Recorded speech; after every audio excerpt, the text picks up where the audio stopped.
Bismillahirrahmanirrahim. Assalamualaikum warahmatullahi wabarakatuh. Alhamdulillah wassalatu wassalamu ala Rasulillah wa ba'd. Adalah Abu Darda radhiyallahu taala anhu, seorang sahabat yang mulia, ahlul Quran, dan bahkan terkenal orang yang zuhud. Ada salah satu hal menarik tentang bagaimana cara pandang beliau menghadapi ujian kehidupan. Suatu kali beliau pernah berpesan, "Uhibbu thalathatan yakrahuhan nas." Aku menyukai 3 hal yang umumnya dibenci oleh manusia. Yang pertama, uhibbul faqra. Saya suka kemiskinan. Kenapa? Kata beliau, tawadhu'an li rabbi. Agar saya bisa lebih tawadhu' kepada Allah Subhanahu wa taala. Yang kedua, uhibbul marad. Saya suka sakit. Kenapa? Kata beliau, takfiratan li khati'ati.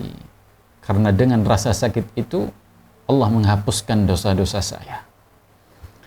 Yang ketiga, kata beliau, wa uhibbul maut. Saya suka kematian. Kenapa?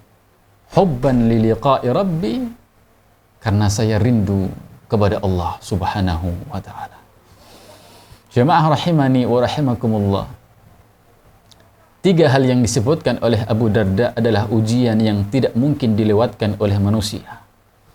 Kemiskinan, rasa sakit, dan bahkan kematian tentu akan kita rasakan dan kita temui dalam kehidupan kita.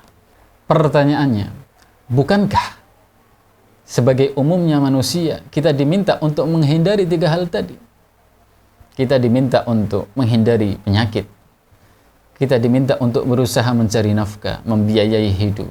Dan bahkan kita diminta untuk menghindari kematian itu sendiri.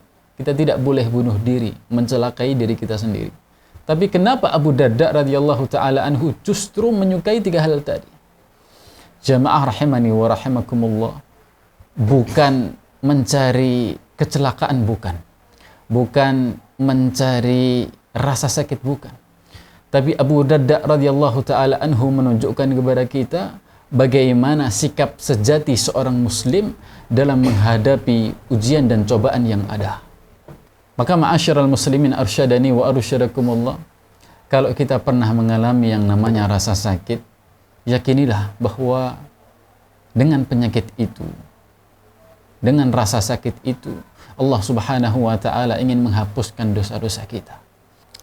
Allah tahu mungkin dosa kita terlalu banyak, maksiat kita terlalu banyak, sehingga dengan penyakit itu Allah Subhanahu wa taala ingin agar kita membersihkan diri, bertaubat kepada Allah Subhanahu wa taala. Yang kedua, jika di antara kita pernah mengalami ekonomi yang surut, semakin melarat, yakinilah bahwa mungkin itu salah satu cara di antara cara-cara Allah Subhanahu wa taala agar kita semakin tawadhu kepada Allah, agar kita tidak sombong, agar kita tidak angkuh dengan apa yang kita miliki. Barangkali kalau Allah Subhanahu wa taala jadikan kita orang yang kaya, bermartabat, berlimpah harta, kita sombong terhadap manusia, terhadap orang di sekitar kita. Karena itu Allah mengingatkan kita, menguji kita dengan kemiskinan agar kita lebih bisa tawajuh kepada Allah, berhajat kepada Allah Subhanahu wa taala. Jika di antara kita sedang diuji oleh Allah dengan kematian, baik diri kita sendiri ataupun keluarga kita, maka ambillah sebaik-baik pelajaran dari perkataan Abu Darda. Hendaknya kita akan bertemu dengan Allah dalam kondisi keimanan yang paling tinggi, puncak ketakwaan kepada Allah, dan dalam kondisi rindu bertemu dengan Allah Subhanahu wa taala bermodal amal saleh yang kita miliki. Barakallahu fikum. Assalamualaikum warahmatullahi wabarakatuh.